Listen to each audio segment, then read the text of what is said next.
How to get Photoshop for free. Hello everyone, this is Max. Welcome back to another tutorial video. So let's start without wasting any time. Also make sure to watch this video till the end. First of all, make sure your internet is working properly.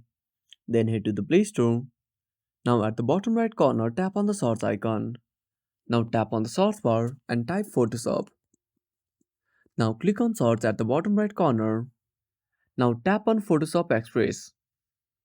Now click on install and wait for some time. While the app is being installed, make sure to subscribe our channel and hit the bell icon.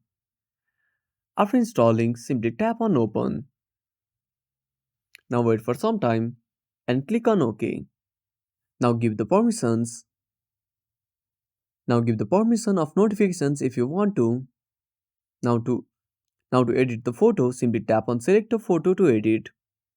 Now select your photo. Now tap on continue. Now apply changes to your photo. Now once you are done, simply tap on the download icon. And that's it. Thanks for watching. Make sure to subscribe our channel and hit the bell icon. See you in the next video.